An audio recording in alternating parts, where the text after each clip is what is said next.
Case यति complex छ कि प्याजको जस्तो पत्रको पत्र केलाएपछि मात्रै बुझिन्छ यो केस। त्यसैले बजारमा आएका जति पनि समाचारहरू छन् ती प्रष्ट र एकमुष्ट छैनन्, टुक्रा टुक्रामा छन्। त्यसैले आजको भिडियोमा धेरै गन्थन नगरिकन सिधै विषयवस्तुतिर जम्प गर्न चाहन्छु। Let's go there. च्याप्टर 1, किनबेचको नालीबेली। नेपालमा मोबाइल फोनको माग अत्याधिक मात्रामा थियो। सरकारी दूरसञ्चारले त्यो माग पूरा गर्न सकिरहेको थिएन। एउटा फोन लिनको लागि पनि मन्त्रीको सोर्स लगाउनु पर्ने स्थिति थियो त्यो बेलामा। त्यस्तो अवस्थामा हाम्रो मोबाइल भन्ने एउटा कम्पनीको इन्ट्री हुन्छ नेपाली बजार, जो पछि गएर नेपालकै पहिलो प्राइभेट सेक्टरको मोबाइल प्रदायक कम्पनी एनसेल हुन पुग्छ। अहिलेको नेपालमा सबैको हातमा फोन हुने जुन वातावरण छ त्यो ल्याउनुमा एनसेलको ठुलो भूमिका छ, नो डाउट। जब टेलिकमको मार्केट नेपालमा विस्तार हुँदै जान्छ, नयाँ नयाँ कम्पनीहरूले नेपालमा आफ्नो सेवा विस्तार गर्न आतुर हुन्छ। त्यसलाई व्यवस्थित गर्नको लागि अनि नेपालमा विदेशी लगानी पनि भित्राउनको लागि भनेर अनि दूरसञ्चारमा पनि केही विकास होस् भन्ने नियतले सरकारले विक्रमसम्म 2060 सालतिर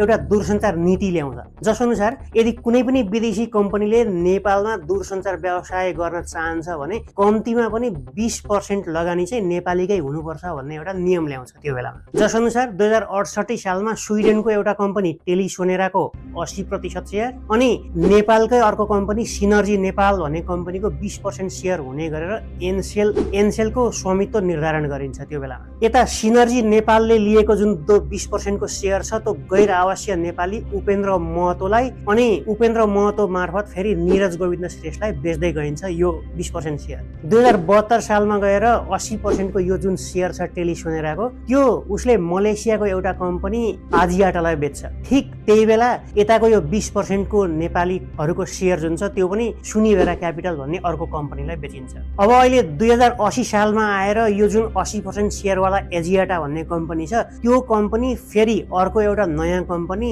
स्पेक्ट्राइट भन्ने कम्पनीले किन्दैछ। यो बीचमा स्वामित्व बारेका अरू पनि साना ठुला कुराहरू छन्, तर मोटामोटी रूपमा भएको यति नै हो। याद गर्नु होला, नेपालको एनसेल जस्ताको तस्तै छ, एनसेल बेचिएको छैन अनि एनसेलले नेपाल छोडेर जान लागेको पनि होइन, त्यो कतै लान खोजेको पनि होइन, तर त्यसको सेयर जुन छ त्यो सेयर मात्रै किनबेच भइराखेको हो अहिलेसम्म। अब यति हेरिसकेपछि तपाईहरुलाई कतै गडबड भएको या भ्रष्टाचार भएको जस्तो अथवा घोटाला भएको जस्तो लागेन होला। कुरा सिम्पल छ, एउटा कम्पनीको सेयर एउटा मान्छेले किन्छ, त्यो सेयर फेरि अर्को मान्छेलाई बेच्छ, त्यो साधारण प्रक्रिया हो, नियमित प्रक्रिया हो। तर यत्रो रडाको चाहिँ किन भयो होला त यहाँभित्र? गाँठी कुरो त्यहीँभित्र छ। बाहिरबाट हेर्दाखेरि जति सिम्पल देखिन्छ यो केस, भित्र त्यति नै गोलमाल छ। आउनुस् के भएको रहेछ यहाँभित्र त्यो बुझौँ। अब च्याप्टर 2, पैसाको चलखेलको नालीबेली। जब कुनै पनि कम्पनीको सेयरको किनबेच हुन्छ, यसरी किनबेच हुँदाखेरि जति नाफा हुन्छ त्यो नाफामा सरकारलाई कर बुझाउनु पर्छ। नेपालमा मात्रै होइन, संसारभरि यही नियम छ। एनसेल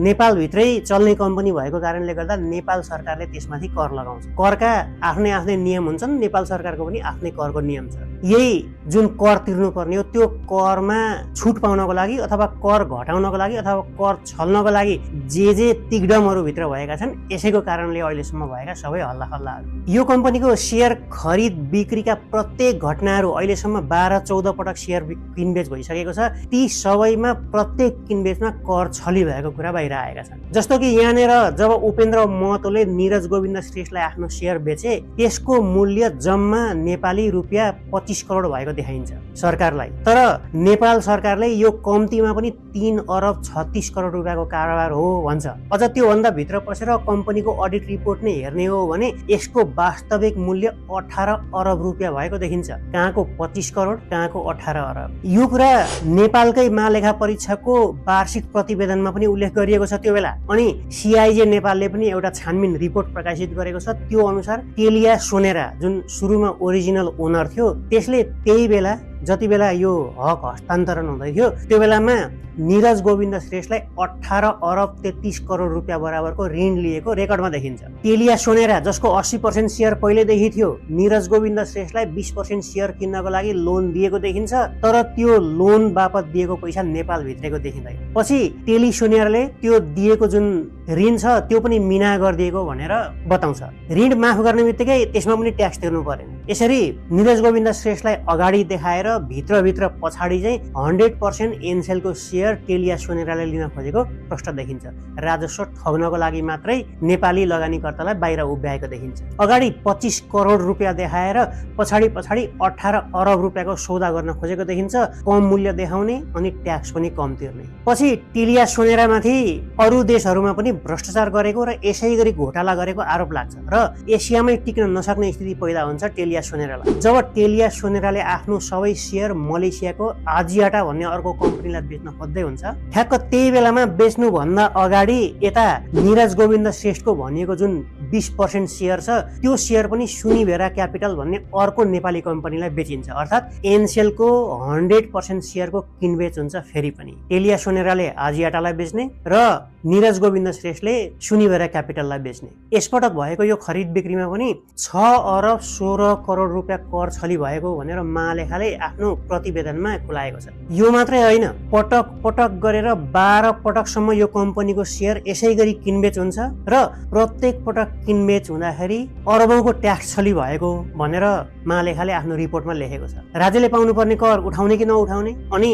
उठाए पनि कति उठाउने भन्ने विषयमा सरकार र कर्मचारीहरूकै बीचमा पनि एकमत देखिँदैन। बाहिरबाट यसो हेर्दाखेरि यस्तो लाग्छ कि सबैले आफ्नो आफ्नो स्वार्थ समूहको लागि काम गरिरहेका छन्। त्यसैले यसमा सबै ठुलो राजनीतिक दलका नेताहरू कर्मचारीहरू समेत मुछिएका छन्। यो बीचमा भएको राजनीति र दाउपेच हेर्न लायकको सिनेमाको कथा जस्तै छ। च्याप्टर 3 राजनीतिज्ञ र कर्मचारीहरूको मिलेमतो। जति बेला टेलिया सोनेराले एनसेलको सम्पूर्ण सेयर मलेसियाको कम्पनी आजियाटालाई बेच्दै थियो त्यो बेला नेपालमा प्रधानमन्त्री थिए केपी ओली अनि अर्थमन्त्री थिए विष्णु पौडेल।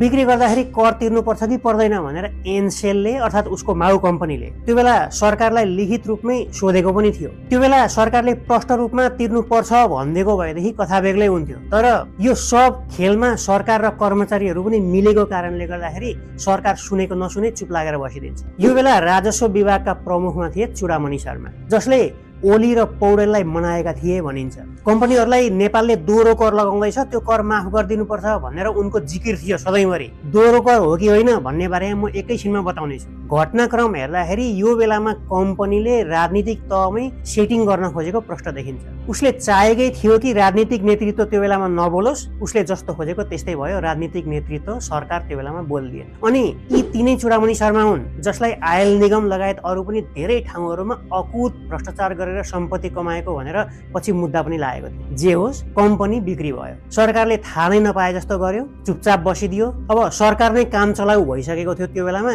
त्यो भएर पनि चुप लागेको हुन सक्छ। त्यो आफ्नै ठाउँको कथा भयो। अब केपी ओलीको सरकार जान्छ अनि प्रधानमन्त्री भएर आउँछन् प्रचण्ड र अर्थमन्त्री हुन्छन् कृष्णबहादुर महरा। त्यो बेलामा महालेखा परीक्षाको कार्यालयले एकदमै राम्रो काम गर्दै थियो। उसको प्रष्ट जिकिर थियो कि एनसेलले अहिलेसम्म जुन कर छली आएको पैसा छ त्यो पैसा उसले कर जसरी पनि तिर्नुपर्छ। यसको लिड गर्दै थिए त्यही भित्रका कर्मचारी सुखदेव भट्टराई खत्रीले। अर्कोतर्फ प्रचण्ड सरकार र महरा भने यो कर मिना हुनुपर्छ भनेर लागि परेका थिए। खत्रीलाई महालेखा परीक्षाको प्रतिवेदनमा यो कुरा नसमेट्नका लागि धेरै ठाउँबाट दबाब आउँछ। मन्त्रीले आफैले भेटेर पनि दबाब दिन्छन्, सचिव मार्फत पनि वार्निङ पठाइन्छ। प्रधानमन्त्री आफैले भेटेर पनि यो नराख्नको लागि दबाब दिएको भन्छन् उनी आफै। तर जसरी पनि उनले महालेखा परीक्षाको प्रतिवेदनमा यो कुरा घुसाएरै छोडे। त्यसैले आजसम्म पनि त्यो रिपोर्ट हामीले हेर्न पाएका छौँ। के भएको थियो त्यति बेला भन्ने कुरा अहिले पनि हेर्न पाउँछौँ। त्यस्तो राम्रो काम गरे बापत पुरस्कार स्वरूप उनले मुखैमा आइसकेको आफ्नो प्रमोसन हुने बित्तिकै महालेखा परीक्षक हुनुपर्ने थियो उनी, तर उनलाई उछिनेर टङ्कमणि शर्मालाई नियुक्ति गरिन्छ महालेखा परीक्षक। उनी हेरेको हेरै हुन्छन् प्रचण्ड सरकारले त्यो बेलामा उनलाई दिएको पुरस्कार। त्यसपछि उनले राजीनामा दिन्छन्। नेपालमा राम्रो काम गरे बापत यसरी पुरस्कार दिइन्छ कर्मचारीहरूलाई। यहाँनिर सुखदेव भट्टराई खत्रीकै मुखबाट सुन्नुहोस् केही कुराहरू। 72 साल चैतमा बेचेको 73 साल ठ्याक्कै चैतमा आएर महालेखा परीक्षक कार्यालयले आफ्नो रिपोर्टमा समावेश गर्यो कर तिर्नुपर्छ भनेर। यो कति थियो भने त्यतिखेर 1 खर्ब 43 अर्बमा जुन सुक्री बिक्री भएको छ 1 अर्बमा लगभगमा किनेर होइन भनेपछि त्यतिखेर 35 अर्ब 91 करोड महालेखा परीक्षक कार्यालयले आफ्नो रिपोर्टमा समावेश गर्यो र महालेखा परीक्षक कार्यालयले जुन 25% मात्रै लेखाएको छ, त्यहाँ जरिवाना शुल्क त्यो आदि इत्यादि कुराहरू त्यहाँ समावेश छैन। अनि जब त्यहाँ रिपोर्टमा परिसकेपछि यो संसदमा गइसकेपछि 74 साल जेठमा हुनुपर्छ आन्तरिक राजस्व विभागले जुन ठुला करदाता कार्यालयले चाहिँ नि 60 अर्ब जुन जरिवाना शुल्क सबै समावेश गरेर कर निर्धारण गर्यो। अब अहिले संयोग पनि कस्तो परेको छ भने फेरि तिनै प्रचण्ड प्रधानमन्त्री छन् अनि यही बेलामा फेरि 2080 सालमा उक्त मलेसियन आजियाटा जुन कम्पनी छ त्यसले फेरि आफ्नो भागको सेयर सम्पूर्ण सेयर युकेमा भएको अर्को एउटा कम्पनी स्पेक्ट्रलाइट भन्ने कम्पनीलाई बेचेको कुरा बाहिर आएको छ र यसमा फेरि पनि कर छली र चलखेल सुरु भएको भन्ने खबरले बजार तातेको छ। पहिला पनि प्रचण्ड प्रधानमन्त्री भएकै बेलामा तातेको थियो, अहिले पनि प्रचण्ड नै प्रधानमन्त्री भएको बेलामा तातेको छ। खेलाडीहरू भित्रभित्र तिनै खेलाडीहरू छन्। च्याप्टर 4 अहिले भएको के हो? अब अहिले के भएको भनेर बुझ्नको लागि फेरि माथि अघि किनबेच हुँदाखेरिको डायग्राम छ त्यहीँतिर गएर हेरौँ। यहाँनिर सिनर्जी नेपालबाट उपेन्द्र महतोबाट गोविन्द श्रेष्ठले यो 20% को जुन सेयर छ त्यो किनेको भनेर पहिला नै बताइसकेँ मैले। त्यसपछि श्रेष्ठबाट पनि त्यो कम्पनी किनेर सुनिभेरा क्यापिटल भन्नेले ओनरसिप लिएको हुन्छ, जसको मालिक हुन्छन् भावना सिंह श्रेष्ठ आचार्य। भावनाका पति हुन्छन् नेपाली मूलका सिङ्गापुरे व्यापारी सतीशलाल आचार्य। यी सतीशलाल आचार्यसँग नेपालका ठुला ठुला नेताहरूको उठबस हुने गरेको, केहीको त उनीसँग व्यापारिक साझेदारी पनि भएको र सिङ्गापुर जाँदाखेरि धेरै नेताहरू यिनको पाहुना भएर बसेको अनि महँगा उपहारहरू पनि यिनै आचार्यले नै किनिदिएको भनेर न्युजमा बारम्बार आउने गर्छ। यिनै सतीशलाल आचार्यले अहिले यतातिरको जुन 80% सेयर थियो त्यो 80% सेयर युकेमा स्थापना भएको एउटा कम्पनी मार्फत किन्न खोज्दैछ। अर्थात् एनसेलको 100% सेयर अब हेर्दै आचार्यको हुँदैछ। यही कुरा अहिले एनसेलले पनि आफ्नो वेबसाइटमा नोटिस भनेर राखिसकेको छ, यहाँ हेर्नु होला। यसमा पनि सिधी हेर्ने हो भने गडबडी कहीँ पनि देखिँदैन। विदेशीले होल्ड गरेको कम्पनी थियो, 100% नेपालीले होल्ड गरेको कम्पनी भन्दैछ, राम्रै देखिन्छ, तर भित्री गुदी कुरा बेग्लै छ। पहिलो, यो स्पेक्ट्रलाइट भन्ने जुन कम्पनी छ यो आजियाटाको सेयर किनबेच हुनुभन्दा केही दिन अगाडि मात्रै युकेमा दर्ता भएको देखिन्छ। त्यो पनि चुक्ता पुँजी जम्मा $1 स्थापना भएको कम्पनी,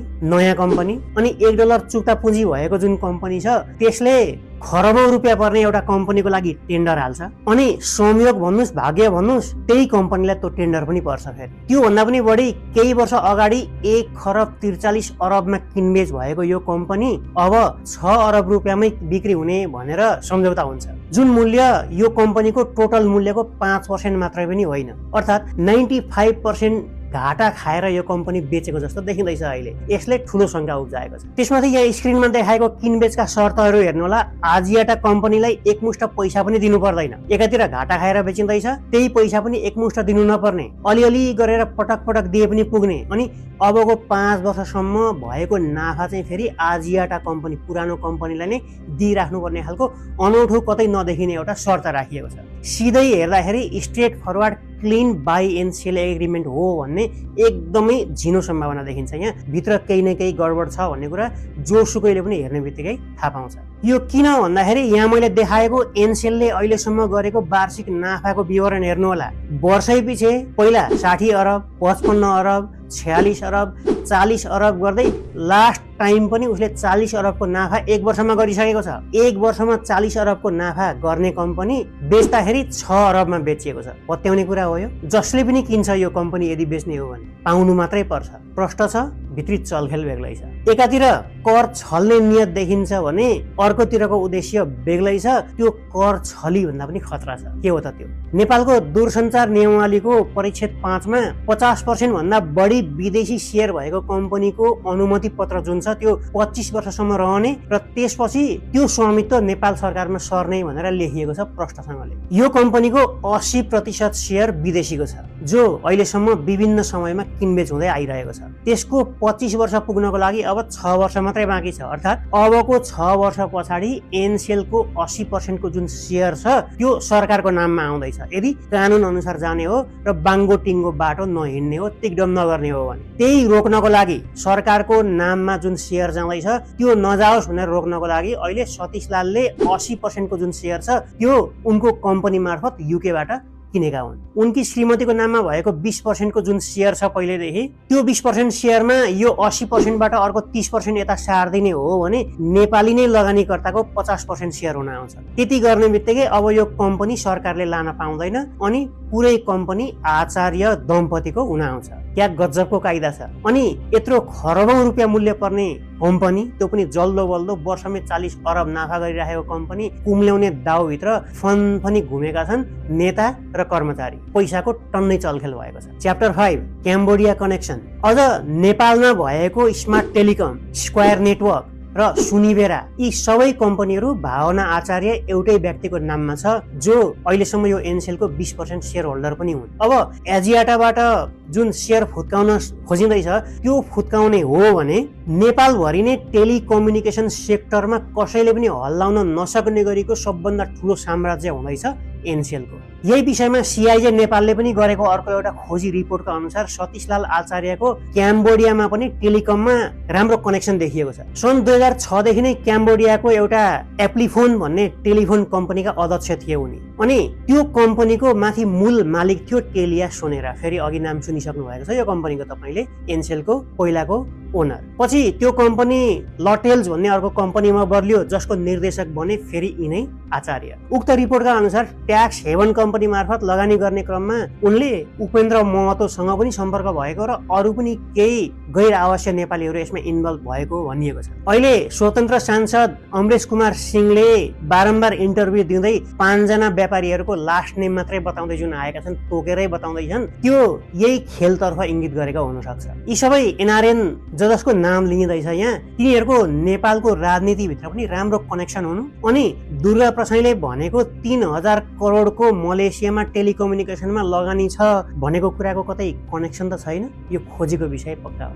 एउटा माफिया महतो थरको छ, एउटा माफिया आचार्य थरको छ, एउटा माफिया ढकाल थरको छ, एउटा माफिया सुमारी थरको छ, एउटा माफिया सिंह थरको छ। 20% सेयर सतीशलाल आचार्यको स्मार्ट टेलिकम कम्बोडियामा थियो। नेपाली भ्रष्ट नेताहरूले के भन्यो भने यो हामी काम गर्छौँ तर यसको करप्सनको पैसा हामीलाई सिङ्गापुरमा चाहिन्छ। त्यो सिङ्गापुरमा पैसा दिनको लागि 10% सेयर बेचिया छ जापानिज कम्पनी मित्सुई कम्पनीसँग बेचिया छ, जसको ट्रान्जेक्सन सिङ्गापुरमा भएछ नेपाली नेतालाई पैसा बुझाउनलाई डलरमा। जे होस्, दालमा कालो होइन, पुरै दाल नै कालो देखिन्छ यहाँ। यो केस सही छानबिन हुने हो भने धेरै परसम्म र धेरै गहिराईसम्म तानिने पक्का छ। ठुला साना बाहिर भित्रका सबै मान्छे फस्ने पक्का छ। च्याप्टर 6 डबल ट्याक्सको कुरा किन उठेको। नेपालको दूरसञ्चार नियमावलीले प्रष्ट भनेको छ कि कुनै पनि दूरसञ्चार कम्पनीको चुक्ता पुँजीको 5% भन्दा बढी सेयर यदि खरिद बिक्री गर्नु परेमा सबभन्दा पहिला प्राधिकरणको अनुमति लिनुपर्छ। अहिलेसम्म जति पनि खरिद बिक्रीको कुरा गरेँ मैले, ती सबै 5% भन्दा बढी नै छन्, तर एक पटक पनि अनुमति लिएको छैन भन्छ प्राधिकरण। यसप्रति पनि प्राधिकरणले चिठी नै लेखेर ध्यानाकर्षण गराइसकेको छ। हेर्नु होला, यहाँ म स्क्रिनमा देखाउँदैछु त्यो चिठी। यहाँ कानुन मिचिएको देखिन्छ, सायद पैसाको चलखेल पनि भयो होला। यो समस्या भए पनि मुख्य समस्या यो होइन, अर्कै छ। मुख्य समस्या भनेको यो खरिद बिक्री गर्दाखेरि लाग्ने क्यापिटल गेन ट्याक्स, जो नाफामा सरकारलाई बुझाउनु पर्ने कर हो। त्यो बुझायो कि बुझाएन भन्ने कुरा हो। बुझायो भने पनि सही एमाउन्टमा बुझायो कि बुझाएन भन्ने कुरा हो। यहाँ मुख्यतया लाभ कर तिर्नुपर्ने दुईटा व्यवस्था गरिएको छ। यहाँ स्क्रिनमा हेर्नु होला, यहाँ देखाइए अनुसार 57 नम्बरमा यसरी सेयर बेच्दाखेरि 50% भन्दा बढी सेयर बेचेमा त्यो कम्पनीको स्वामित्व नै परिवर्तन भएको मानिन्छ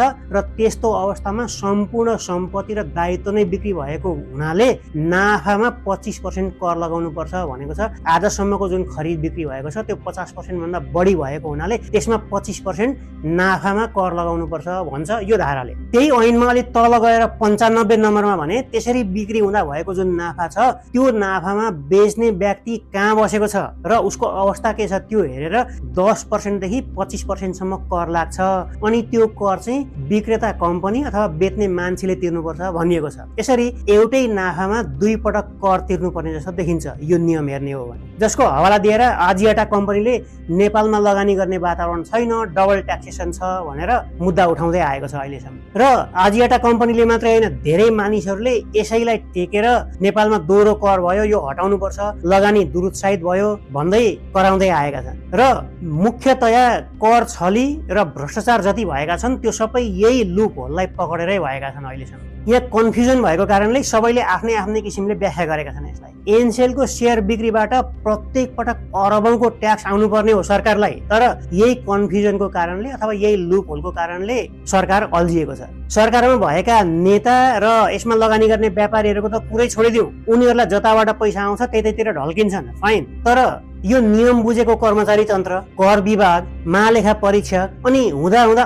अदालतसम्मले पनि यही कन्फ्युजनमा फसेको देखिन्छ अहिलेसम्म। यही कन्फ्युजनको कारणले कहिले ट्याक्स कम तिर्नुपर्ने, कहिले बढी तिर्नुपर्ने, कहिले तिरिसक्यो कहिले तिरेकै छैन भनेर बारम्बार बजारमा हल्ला आउने गर्छन्। संसद र सरकारको दोष के छ भने यो कर नीति प्रष्ट हुनु पर्थ्यो। एकातिर कर प्रणाली प्रष्ट नहुनु, अर्कोतिर यति चरम कमिसनखोरी र भ्रष्टाचारी छ कि राजनीतिज्ञ अनि नेता अनि कर्मचारीलाई पैसा नखुवाइकन नेपालमा व्यवसाय गर्नै नसक्ने अवस्था सिर्जना भइसकेको छ। यसमा दुई मत नहोला। यसले विदेशी लगानी भित्रिने होइन कि भएको लगानी पनि जाला भन्ने डर पलाएको छ। च्याप्टर 5 अब के होला? सतीशलाल आचार्यले 80% सेयर किनेको कुरा बाहिरिने बित्तिकै यसले ठुलै हंगामा मचाएको छ। यो कुरा संसदभित्र पनि पसिसकेको छ। यसको विरुद्धमा अदालतमा पनि मुद्दा परिसकेको छ।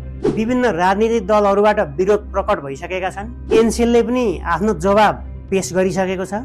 दबावमा आएर सरकारले पनि एउटा छानबिन समिति बनाइसकेको छ। अनि इन्ट्रेस्टिङली त्यो सरकारले बनाएको छानबिन समिति जो छ तिनमा संयोजक तिनै टङ्कमणि शर्मा छानिएका छन्, जो सुखदेव खत्रीले एनसेललाई कर बुझाउनु पर्छ भन्दाखेरि उनलाई हटाएर होइन बुझाउनु पर्दैन भन्ने त्यो बेलामा प्रमोसन भएर जुन महालेखा परीक्षक बनेका थिए तिनै शर्मा त्यो बेलामा पनि प्रचण्ड सरकारले यिनलाई प्रमोसन दिएको थियो। अहिले पनि यही प्रचण्ड सरकारले तिनै शर्मालाई यो छानबिन समितिको अध्यक्ष बनाइदिएको छ। त्यो बेला पनि एनसेललाई सहयोग गरेका थिए, अब अहिले पनि एनसेललाई सहयोग नगर्लान् भन्ने ठाउँ छैन। त्यही पनि बेनिफिट अफ डाउट दिउँ, हेरौँ कस्तो रिजल्ट आउँछ। पनि हाम्रो जुन नेपाल सरकारका तर्फबाट यो एनसेलको सेयरको खरिद बिक्रीका सम्बन्धमा जुन प्रश्न उठेको छ त्यो प्रश्नका विषयमा अध्ययन गरी प्रतिवेदन पेश गर्न उच्च स्तरीय समिति निर्माण गर्ने भन्ने क्याबिनेटले डिसिजन गरेको छ र यो समितिमा पूर्व हाम्रो महालेखा परीक्षक टङ्कमणि शर्माको नेतृत्वमा संयोजकत्वमा 5 सदस्यीय समिति गठन गरेको छ आज क्याबिनेटको बैठकले।